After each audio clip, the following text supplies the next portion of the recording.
Welcome to this month's episode of the Nightmares to Miracles podcast. I'm Brittany New, and I'm here with Dr. Dave Asomaning, and today we're going to be going through another lesson from A Course in Miracles and talking about miracle mindsets. So Dave and I just had a really nice overview of what some of the past year's themes have been in previous years, because we've been doing this show for some years now. Previous themes have been peace and atonement, meditation, forgiveness, and right now we are in the theme of light.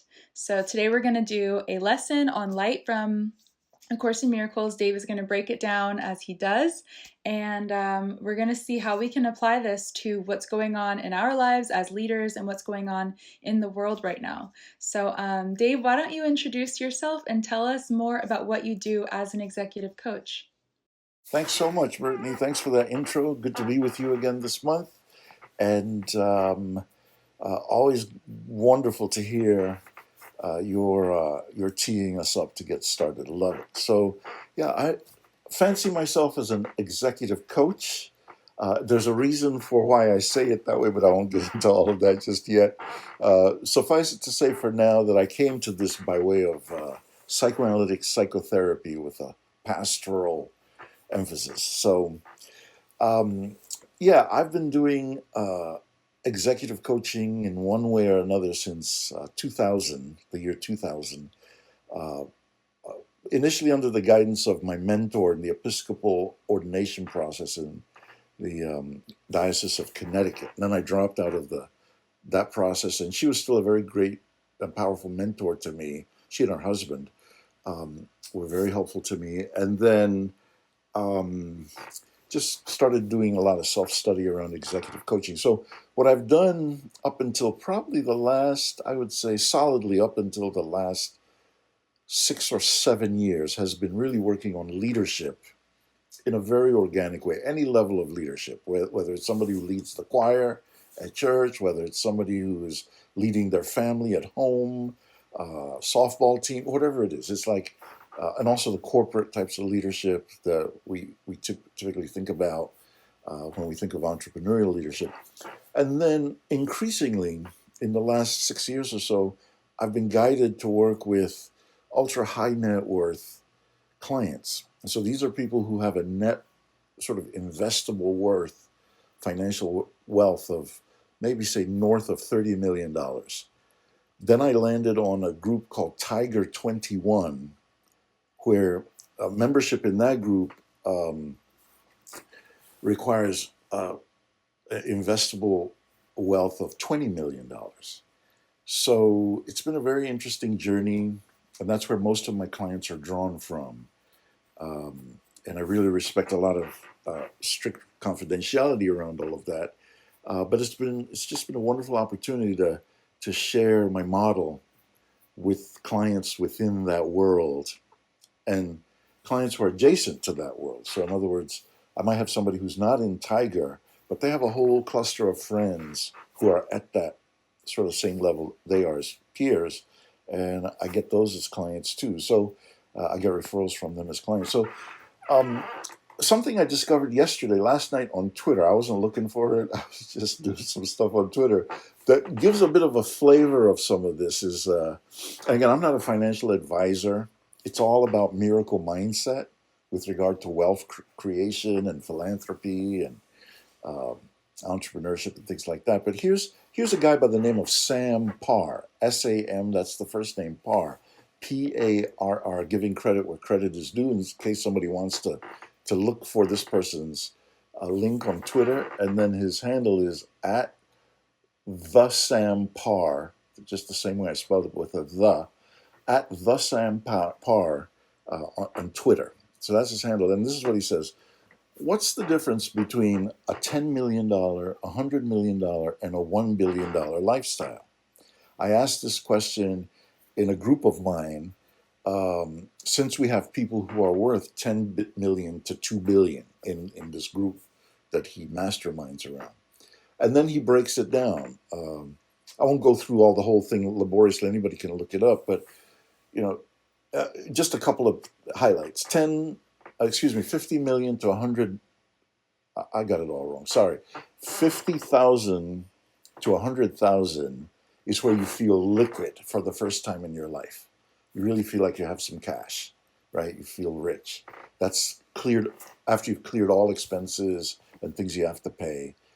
10 million, you're super liquid. And here you feel safety, like you have a real safety net. Then he goes 20 to 25 million, 100 million, life becomes frictionless. You fly private often, etc., etc. Then you do 100 million and so on. So, and then there's the cautions, right? There's other things that he and his group they reflect on and they're cautious about. Like when you have all this money, if you're not careful, you have a lot more to manage in terms of all the support people at a certain level where you don't really actually even see any bills yourself.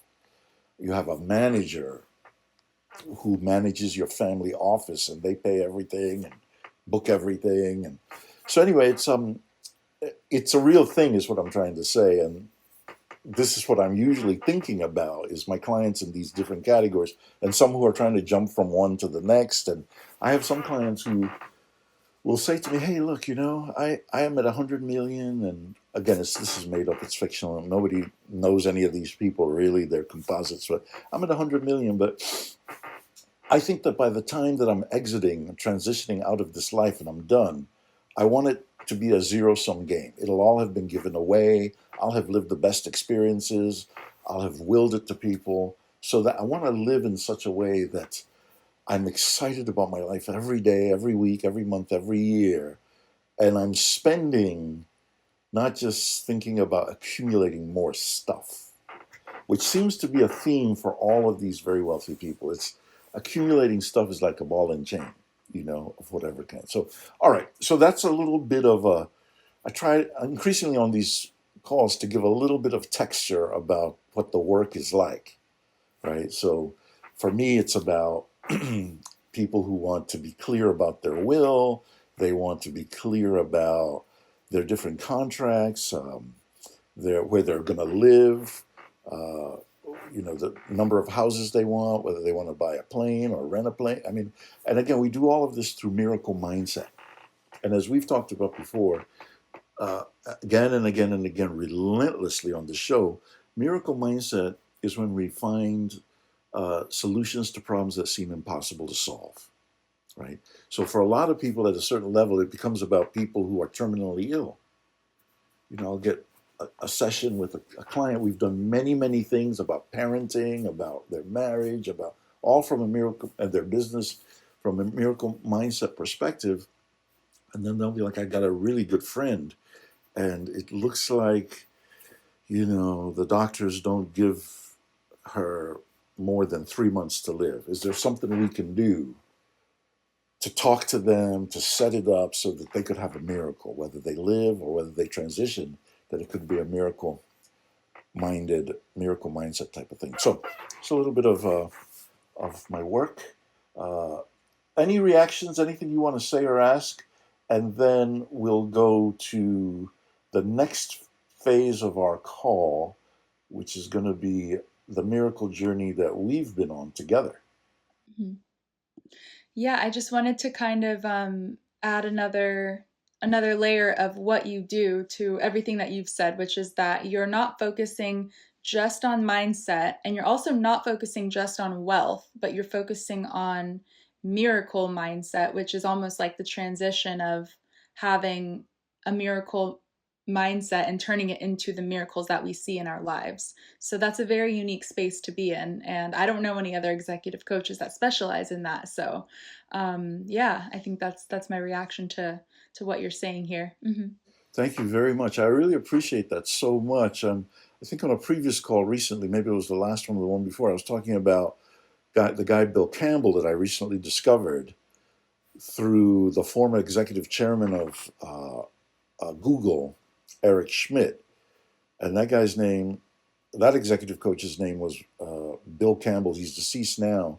And I don't know these people personally. I don't know Eric Schmidt. I'd love to have him as a client or be in a circle where and get clients referred to him. But he's worth about 20 billion. And he just lavishes praise on this executive coach. right? Because he helps people to develop trust on the team and become more effective because of the trust, because of the compassion, because of the commitment to excellence. And it, in some ways, to your point, Brittany, you could think of all of those as miracle components. Mm-hmm.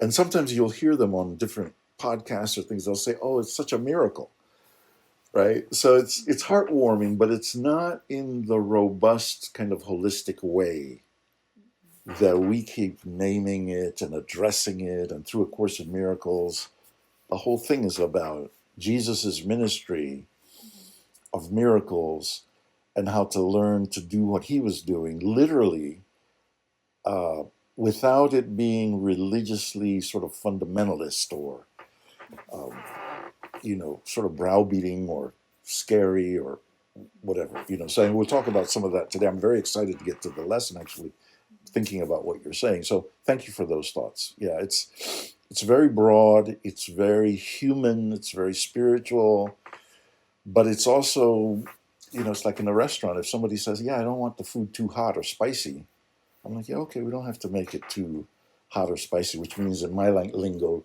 overly religious or overly whatever. And then some people are like, "No, no, I'm a Muslim. Give it to me. I want the Muslim correlation to all of this, or I want the Zen connection, or I want this connection, or Christian or Jewish or whatever." Um, so beautiful. Thank you.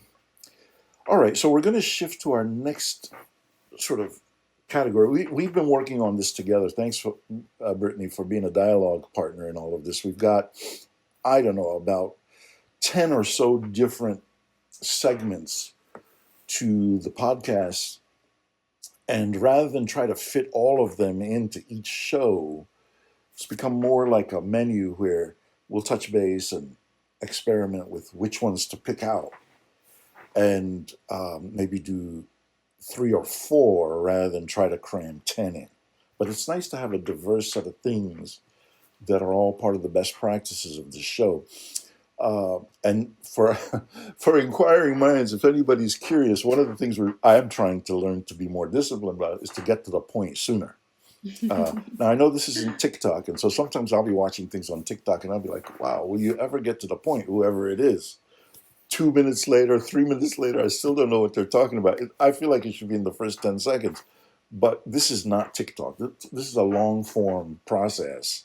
So we're kind of allowed to talk about it and feel our way into it and be organic about it. So I get the difference, but I do want to be thoughtful about how to add value quickly throughout the whole call. Um, so we're going to move to our Miracles with Brittany section. We're evolving some of this area too. There's many emerging components to it, but sort of, after the initial things, I'll say Brittany's in the lead on that. She decides which parts she wants to get into or not. All good. So the thing with me and Brittany is that when we first started working together, um, it was like, okay, I was just looking for someone to beautify my very primitive handouts that I was giving to clients to help guide them in terms of what I was doing in our different modules. And I didn't really even have fully developed modules or anything like that. And consistently, every time I'd send Brittany something, every time I'd send you something, it'd come back just so beautified. It was like, wow. I mean, I was really going to a whole nother level of swollen headedness about the brand, and I really liked it. It was just fantastic. And so we did that for a while, and we had a very good working relationship, excellent on so many different levels. And then at some point, I was like, I want to get deeper into the book, but maybe the course is the first step before I do the book. If I can teach all of this stuff in an organized fashion, the book might come a little bit easier out of it. So, hey, knock knock, Brittany, can you help me like organize the modules for the course? Yes, Dave, I can help you. Again, you weren't like that. That wasn't your tone. I'm being a ham. So I'm hamming it up a little bit. But yeah, you were very helpful. That whole process made everything very beautiful. And I was even learning to go outside of my comfort zone a little bit. I don't think I ever mentioned this to you, but you had some graphics with some very muscular guys with tattoos.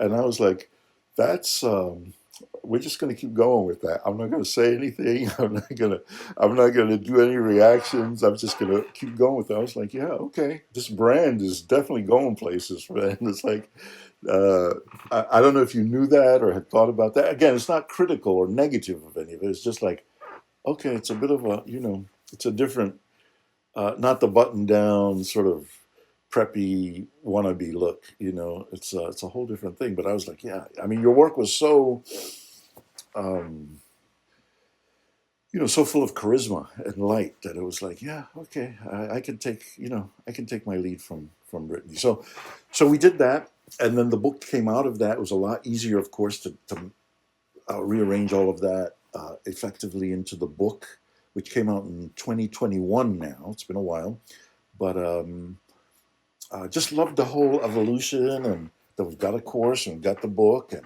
I use the book a lot. But it's got those growth rings to it. It's all those different steps that brought me to this place. And um, so, in any case, the final step to this part of the miracle uh, connection with you, Brittany, is that I was about 5 years ago, over 5 years ago now. I was casting about. I was like, a podcast. Okay, everybody's doing a podcast. I should probably do a podcast. I might learn something from it. I don't really. Okay, whatever. But I know that I don't want to do it alone. I do not want to do it. So let me once again turn to Brittany and see if she'd be available to be like kind of like my sidekick on the show. You know. And I was thinking about Johnny Carson and some of those other people who've had people to talk to. So it's just not. And now that I'm thinking about the Breakfast Club, I don't watch them a lot or listen to them a lot, but with Charlemagne the God, I guess is who it is. But so that's another example that just popped into my head. But you were amenable, you were open, and where we are now, the rest of it is history. We've just had a wonderful, wonderful working relationship. It's so miraculous in so many different ways. So, um, and this has become a kind of a recurring part of the call. I mean, the podcast now, because it's internal to us. It's organic to us. You have your own miracles. I have my own miracles. But this is like in the space between us on so many different levels as we've continued to navigate life. But this is the one miracle we can both speak to and speak from. So, anything you'd like to share about anything at all in terms of your miracles, miracle resume? You don't have to. Not trying to force you into a corner there about any of that. And then where people can find you and more about your work and things like that. Yeah, thank you for that awesome shout out and testimonial. I love working with you, and I do not remember anything about tattooed muscle guys. I honestly do not remember. Sometimes I choose a picture. I hope it was a case where I chose a picture to exaggerate a feeling of courage or strength or something like that. It might have been hopefully something. I'll tell you, I haven't looked at it for at a while, but it's just like almost like how the Olympians they put powder on their hand before they grab the bars, Yeah. and it's somebody who puts powder on their hands. They're built, but you don't see a lot of them. You just see kind of the upper torso, and then they kind of clap their hands together before they get on the bars or something. It's a little bit like that. That's yeah, Okay. Yeah, that's something I would probably use.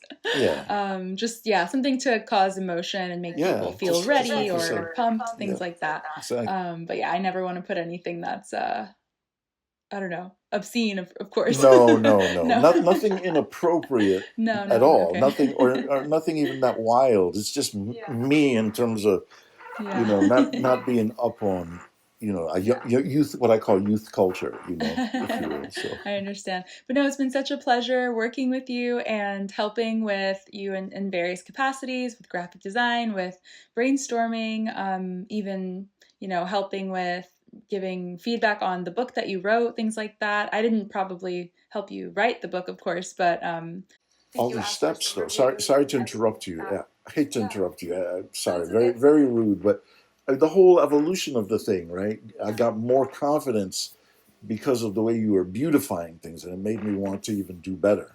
So anyway, sorry. no, thank you for that. Thank you for that.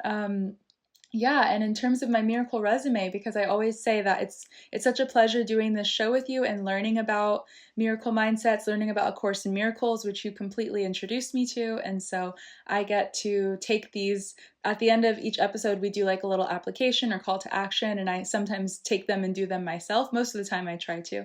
And so a few months ago, I was like making a list of my miracle resume and everything wonderful that's ever happened to me that was seemed impossible, and it brought tears to my eyes, and it was so beautiful. And then it was also around the time when I found out that I'm pregnant for the first time. So Yay. yeah, I told Dave today's the day. I'm gonna share it with the Nightmares to Miracles audience, and having my first baby. It's a boy, and that's also what my husband and I were hoping for our first. So maybe we'll get a girl next time. We'll see. But yeah, it's such an exciting miracle, and I've always believed that children conception is a miracle, and so having that happen to me when you go your whole life as a woman just not knowing if or when, it's a really special moment. So yeah. Congratulations to you and your Thank husband. It's you. so Thank exciting, you.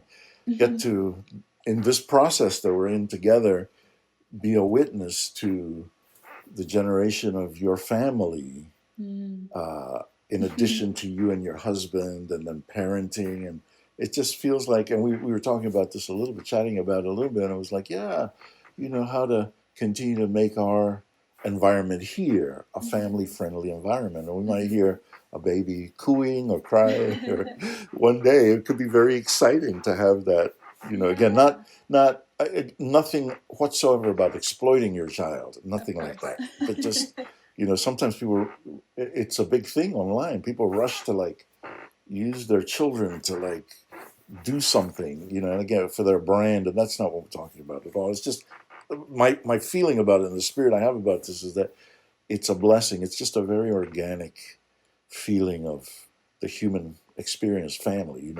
So thank you, Yes. Brittany, for sharing this with our Thank audience, you. and congratulations, and Thank continued you. prayers for Yes, it's a your miracle. health, and yeah.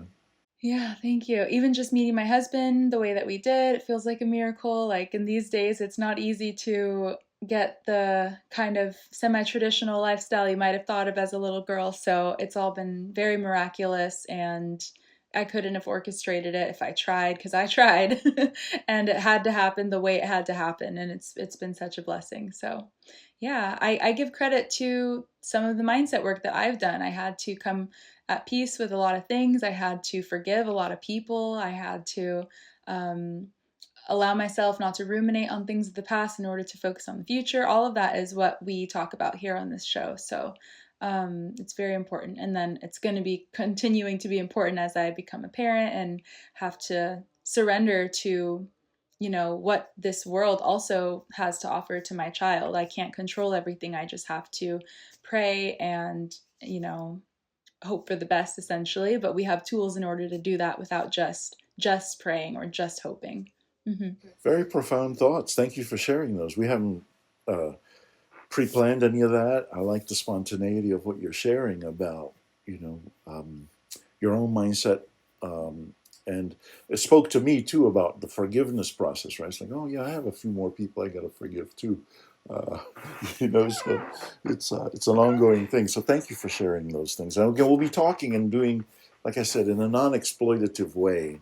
Just again, it's always very, I always want to be super, super vigilant and careful when it comes to children, especially. But in terms of your miracles and other things that you've experienced, just really look forward to uh, chatting on the show more about those things. So thank you for what you've shared. Anything you want to say to people about where they can find you and your work? And I know you also put things in the show notes too for Mm-hmm. us. Sure, thank you. Yes, I have a website, which is my name, BrittanyNew.com. And I have a YouTube channel, which is also Brittany New on YouTube. So on YouTube, I share videos about how you can also create things with multimedia, with AI. And some of you might be interested in some tutorials and learning something hands-on. So you can check out my YouTube channel as well if you're interested in that. A lot of AI stuff right now. So yeah. I'm probably going to be rebranding it at some point, because I am in the process of changing my name to my married name. So I'll let you guys know when that updates. But I'll have a new website, new YouTube name, and all that someday.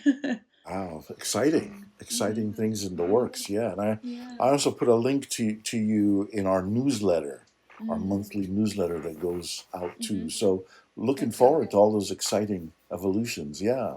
Well, thank you. Excellent. All right. So that's Miracles with Brittany. Just fantastic, very exciting, very uplifting, very inspiring. Uh, how we're being led to do this particular segment of the show. Um, and now with a little person on their way into the world, it's just fantastic. It's very exciting. So thank you, Brittany.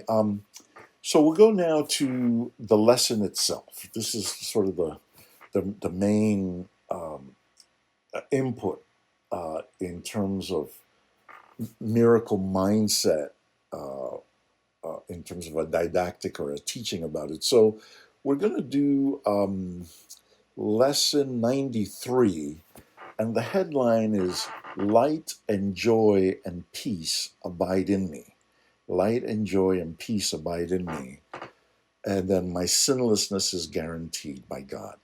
So the basic idea of this lesson is that the normal picture we hold of ourselves as human beings is just a horrible picture. Again, we do a lot of defensive maneuvering through the ego to hide this terribly painful picture of ourselves from ourselves. That's where most of our defenses come from, right? So again, even putting that out there, I know most people will probably react and say, "No, I have a pretty good health and healthy concept of myself. I'm good. I'm a good person." This is talking about a deeper, more vulnerable level of all of our, each of us, all of our accumulated problems, failures, and even what A Course in Miracles calls in quotation marks sins. So sins are violations of what we think of as divine law and rules we've broken, crimes we've committed uh, in very secret ways, very secret places. And this lesson is saying that every human being is beset by an overwhelming amount of this stuff that is just all in defensive maneuvering for us. We're just constantly looking to minimize it, to ignore it, to repress it, which means we push it back into the unconscious mind and don't remember it at all. That's repression. Suppression means it's back there, we know it's there, and we're just trying to hold it down. All the things that Freud and Jung and other psychoanalytic theorists taught us about are in this aspect of the self concept. And it's a self concept we made through what's referred to as our ego. I call it the malicious ego, not Freud's ego or Jung's ego, Carl Jung's ego. But the ego made this horrible and conflicted and problematic part of us. So this lesson is just the first part of the lesson is to say, we've all got this, and it's a burden. And then the rest of the lesson is an encouragement to understand that prior to this artificially made horrible self concept that each human being carries, no matter how good of a life they've had, we have an original identity in God, which is perfect. Absolutely nothing wrong with it. Nothing's been ever been wrong with it. It's completely and totally perfect in every way, all the time, has always been. So then it makes a contrast between this horrible self concept that we made outside of God, in a way, and then this beautiful identity, true identity, which God gave us as an original inheritance, which has never been sullied, never been damaged, not a single. I used to think of it like buying your most beautiful car that you could imagine. And the ego is like, after a month, it's got dents and bangs, and I eat McDonald's in the car and throw the wrappers around. It's like it's a luxury car, but it's like I'm just trashing that car. And then the God version of it is like a brand new car that never gets old. It never wears out. It doesn't need servicing. There's nothing. It doesn't. Nothing ever bad ever happens. So, okay, so you got this dichotomy here, and this lesson is really about leaning into the original image of perfection that we were born in. And then just a couple of qualifying statements about the image we made. So, for instance, um, I think one of the main takeaways from this passage is that the identity we made is not real, right? And then part of the reason that this isn't really a plug for the book, there's nothing wrong with plugging the book, but Nightmares to Miracles, that the idea that when we go to sleep, we can have nightmares and then we can wake up and we can be like, oh man, I'm so relieved.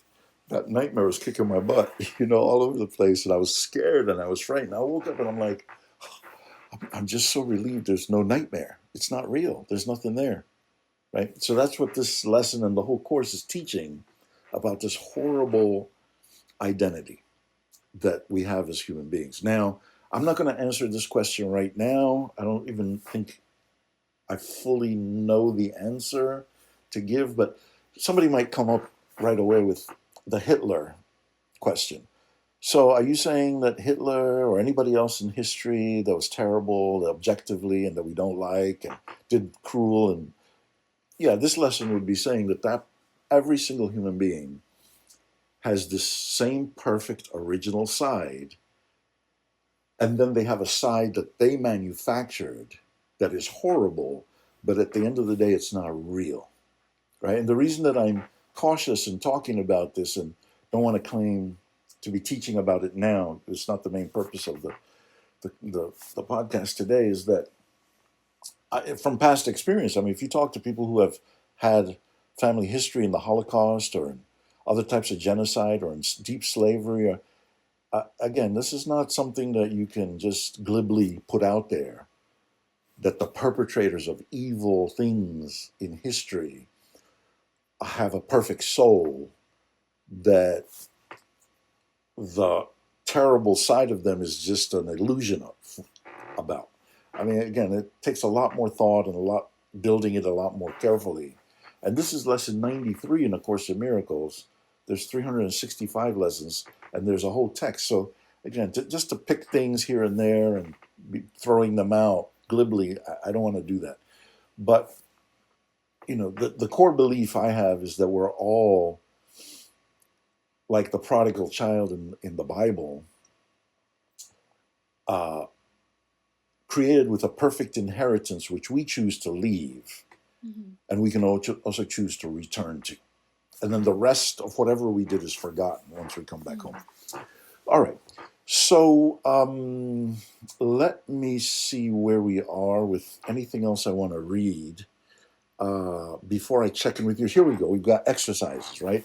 So the exercises for today are about repeating these phrases, which is very often a technique in the course, right?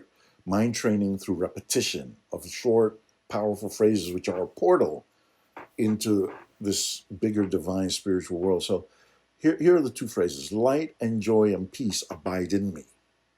My sinlessness is guaranteed by God, right? So this idea that the counter to this horrible image that as human beings, we generally struggle with and either use to attack ourselves or project outwards to attack other people, is this light and joy and peace that are in us. And that the guarantee that this is so, and that we have this light and joy and peace in us, is the guarantee comes from God, that we are sinless at our most fundamental state. So the rest of the lesson is really just about repeating this over and over again, repeating it. It says 5 minutes of every hour. And then it recognizes that the ego in us might want to fight it if it's the first time somebody is doing this lesson, and that people might have a hard time doing that 5 minutes of every hour, thinking on this and repeating it and ruminating. Says, I understand. The teacher in this is saying, I get it. Just do the best you can. Do a little bit here and there. Just a little bit will make a huge difference to you and the whole world. All right, so that's essentially the lesson. Let me pause here, Brittany, see if you have any thoughts before we get to the headlines, and then after that, we'll close with your applications or call to action or any of those types of things. So, Yeah, I think this the exercise that it gives is great. I will definitely tie that into the application after we do the headlines. Yeah, this is really powerful. And what I love is that at the end of that section, it says this a lot in the course that when you do this individually, it's actually saving the world. It's healing the world. So I think that's such a powerful reminder that your individual intentionality with these exercises is actually part of a process that's going to be multiplied and magnified throughout the entire world. that's right. That's Mm-hmm. right. That's beautiful. That is so beautifully stated, and it is a great segue into why we do the headlines, right? Because we do these big topics that are related on a practical level to leadership. Clients that I've had, clients that I would like to have, movers and shakers at all kinds of different levels, and big money moves and political moves and social moves and so on. And just to embrace what you said so powerfully, which is that by bringing headlines, which can be jarring, painful, difficult, unsettling, into the conversation and into the vibrational quality of these concepts, um, we are helping the whole world. It's sort of the power of prayer unleashed in a very broad and multiplied way, almost astronomical way. And over time, we begin to really see it and the power of it. So, thank you for that segue, Brittany. It's excellent, excellent. And a term of art in A Course in Miracles that captures all of that is the concept of atonement. And we've dedicated a whole year at a time, several different times now, to atonement. But the idea of atonement is that we bring anything that's amiss in the world, any images, any stories, any news, personal, global, whatever, we bring to atonement, and it immediately cleans it by virtue of us putting the two things together, the issue and atonement. And then we're back to that place of perfect sinlessness, nothing's wrong. And from that place of infinite perfection and abundance, the world then just sighs a little bit and says, wow, that's a nice drink of water to a very thirsty person, kind of a vibe, right? Everything you just said. So, again, we'll keep talking about this in subsequent shows about the headlines and bringing stuff to atonement. So, I'll say what's uppermost in my mind. If there's anything you want to say that's uppermost in your mind, great. The particular, you know this already. I'm just saying it for our audience. We don't really debate the issues that are involved in the headlines. We just sort of announce the headlines and look at some of the polarity that could be involved in the headlines. It doesn't mean we don't have a side politically or any of that, but the point of this is to bring things to atonement, not to engage in controversy, right? So the main headline today is September 22nd, 2025, right? So just to date things. So the big sort of in the nightmare, collectively terrible thing was the killing of Charlie Kirk last week. Terrible on so many different levels. I mean, just how graphic it was, how unexpected it was, how brutal it was, how deadly.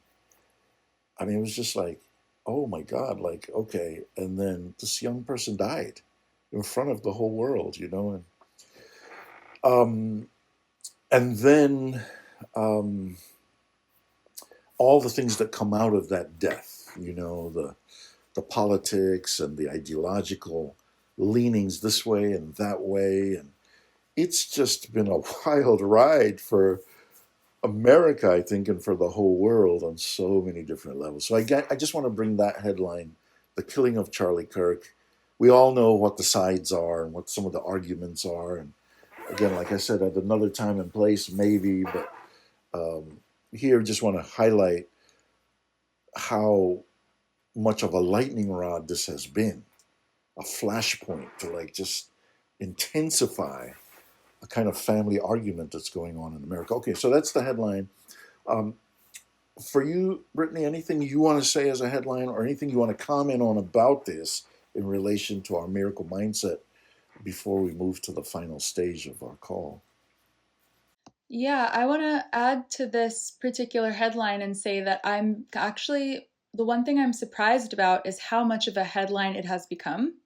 I don't know about you, but I was familiar with this person and I know that other people were, clearly many people, but and of course because it was so atrocious, it was something that was widely seen and made aware of, but I'm surprised at how divisive it has been.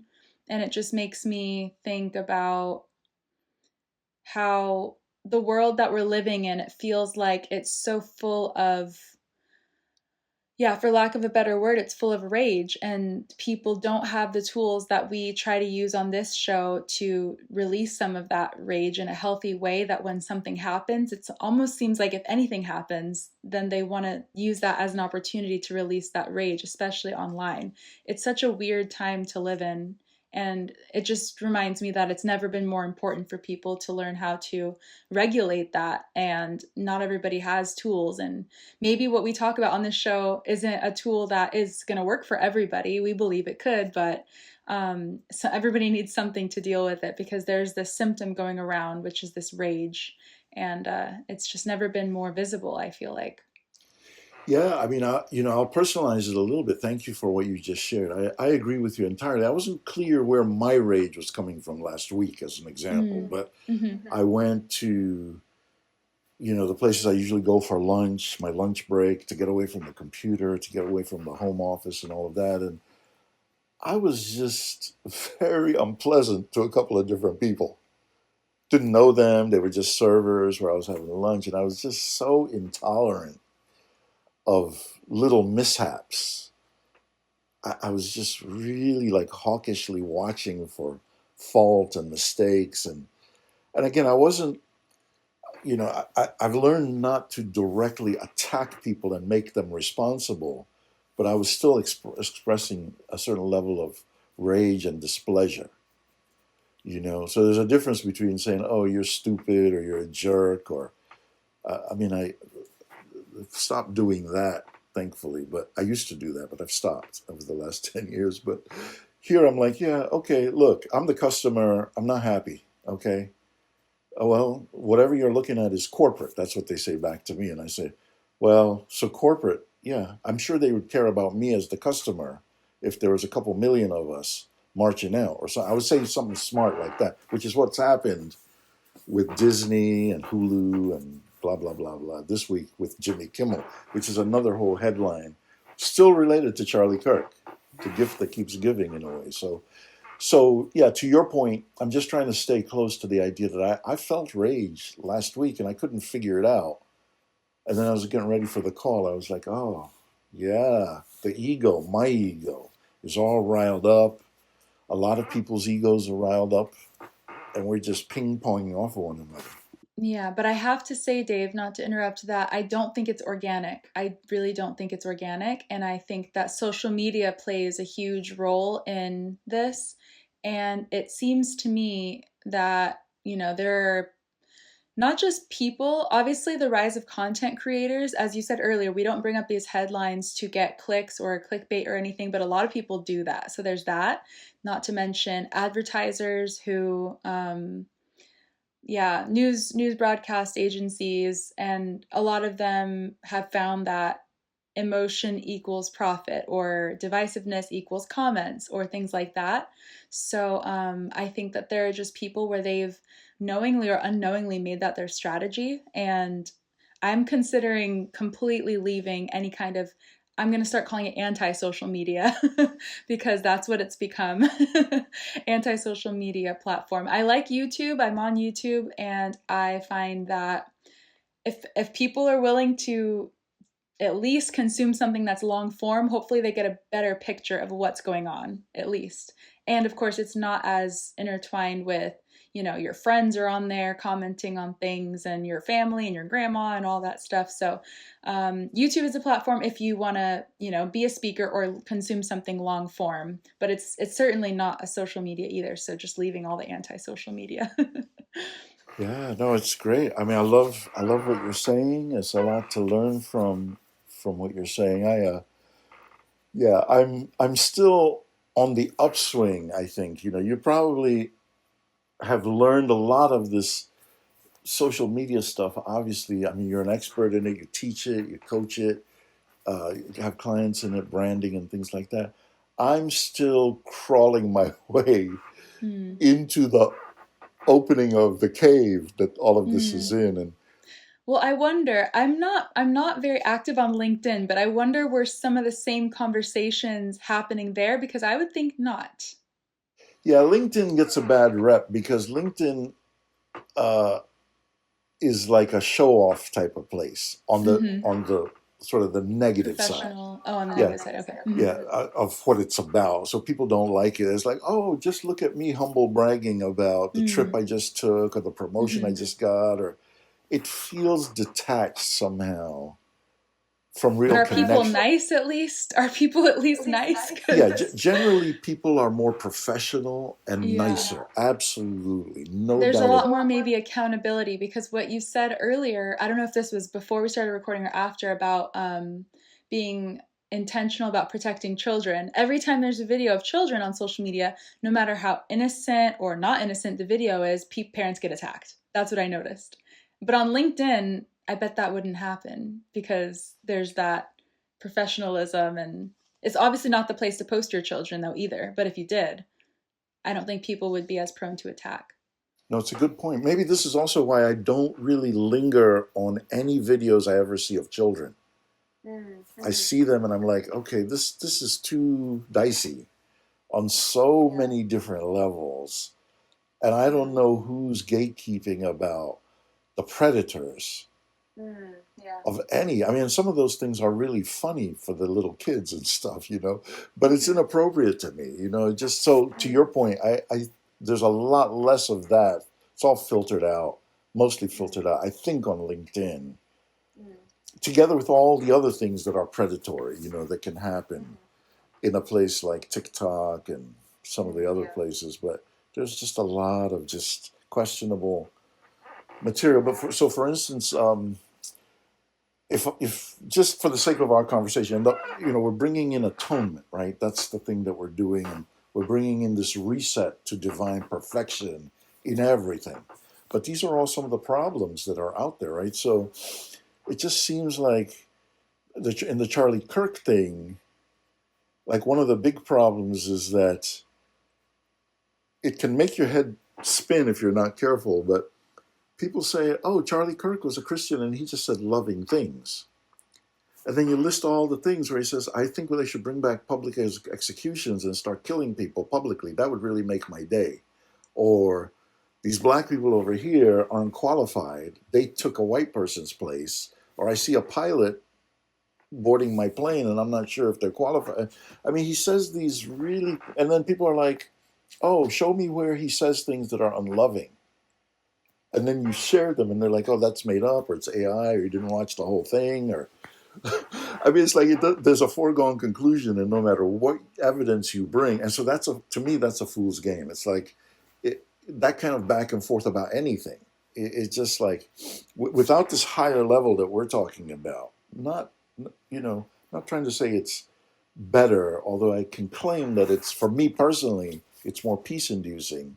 It's like without this ability to reset, it would just drive me crazy every day. Like, what new forms of torture have been devised on this app to deny the reality that we've all seen, or whatever? It goes on and on and on. But for me personally, one of the joys of social media across the board, all of it, is in things like this one guy, he's like a butler, right? So he's modern. He calls himself the modern butler, and he takes care of wealthy people's homes and their pets and their cars and their planes and their yachts, and he has a team all over the world. And so he's got little 30-second tips about if you're going to have a dinner party, but he's the butler organizing it, or doing this or doing that. It's like, oh wow. To me, there's a lot of interesting learning about there, right? Or there's some beautiful woman who has dentures, and her whole thing is about what you do when you're young, you're vital, you have dentures, Or there's another woman who is paralyzed from the waist down, right? Am I able to have sex with my boyfriend? Um, will I be able to deliver a baby when I get pregnant? Can I get pregnant? It's like so much education. And I'm just giving you one or two topics that are off the top of my head, but like every day there's something new that's away from all this sort of other maddening stuff. So anyway, take the good with the bad. I'm blabbing now, but over to you for any other thoughts, and then Yeah. There are definitely pros and cons. I've gone through it a lot recently, but one thing that made me more fearful of the cons is that because the videos are so short on some of these platforms, I feel that, like, you know how you said you swipe through, you just keep looking when you see something with children. Well, I find that even if I only see something for a second or two, it lingers in my subconscious, and I could have a whole dream about a video that I only saw for 2 or 3 seconds. So that makes me feel like if I do want to learn something about, conjoined twins or things, I can seek it out on my own rather than having things fed to me involuntarily. So that's kind of like how I think I'm going to start to approach things if I can get the courage to. What's also difficult about these social medias is I have a lot of relationships that are exclusively in my Instagram DMs or exclusive in my Facebook Messenger. So it's really intertwined. And I feel like that's intentional where I can't, if I leave, I'm leaving this whole person. So I have to give them my email address or my address or my phone number or something like that. So yeah, it's the transition. Yeah, it would be. that's a really good point. That's a really good point, and I love it. I mean, I love it. I last thing I'll say on this, and again, I think it's a great conversation about social media and the pros and the cons. I love that you were looking at the pros and the cons too, and that we bring all of that to atonement. It's kind of an additional benefit of the conversation to get today is to bring all the technology, and then you go down this. So two things. One rabbit hole is like the people who are in control of AI, the billionaire class, who have an agenda, which is like the movie The Matrix. The goal is to control people through AI, to think that their lives are more satisfactory than they are, but to get them to be subservient to a ruling elite class that controls everything politically, that's where we're going, right? So that's a very interesting macro type of thing to bring to atonement. And there's a lot going on in all the platforms, pro and con, and who's the antichrist and all of that, and what's the mark of the beast, and this and that, and it's like, okay, there's that. Then, oh man, I lost my train of thought a little bit. But there's this other side where um, just the constant, we've already talked about it a little bit, the constant learning. And for me, as a content provider at a very new early stage, I feel like it's kind of fun to get these little 15-minute clips, these 10, no, sorry, 30-second clips, 15-second clips onto TikTok about miracles and A Course in Miracles and my book. And it's all very sort of wobbly and new, but I'm like, okay, there's all these issues, but I'm trying to contribute from this perspective. And I was going pretty well. I mean, I was doing like 2 or 3 a week. That was my commitment till last October, and then the tornado came. And I was like, okay, well, Bump that for now. I don't really have the bandwidth. After the tornado came and turned everything upside down, I was like, maybe that's a message for the short term. But I haven't given up on it. But so that's another perspective that you triggered for me, which is the relationships and what you're trying to do as a creator in those spaces and stuff. So, all right, I'm completely done. Yeah, that's great. Great additions, and yeah, being a contributor on these platforms is definitely special. But it's just like when you think about how most people don't even contribute; they just consume. It just really makes you think about how much control other people have, right? So to anyone who's watching, it seems that the creators are having a lot more thought leadership and control than the consumers. So get out there and start spreading the light. And that brings us into our call to action. um, yeah, so the exercise says not only to say the affirmations, light and joy and peace abide in me, my sinlessness is guaranteed by God, but it also says that after you've said that for 5 minutes, to take 1 minute, and it said to try to realize that these are statements of truth about you. So, what I love about this call to action is that it's very doable. It's 5 minutes. So, 5 minutes an hour, but even 5 minutes a day would be good. Do what you can when you remember. And there's a lot of, I talk about this with my husband, like, do we need to pray for hours? And I'm like, no, actually, Jesus said you only have to pray like this. And it was the Lord's Prayer. And I'm like, that's what he says. Don't be like the pagans who babble on and hope that their many words will be heard by God because of how long they've prayed. So the same goes for this meditation. This mindfulness just takes a moment, just takes genuine intentionality and a real connection to the divine, which can be done in a moment. Maybe you need more than 5 minutes to get to that point because of how fast paced life can be. Um, but yeah, feeling that the love of the light, the joy, and the peace abide in you. I feel like each of those has a very unique feeling. The feeling of light is kind of like outward, it's radiant.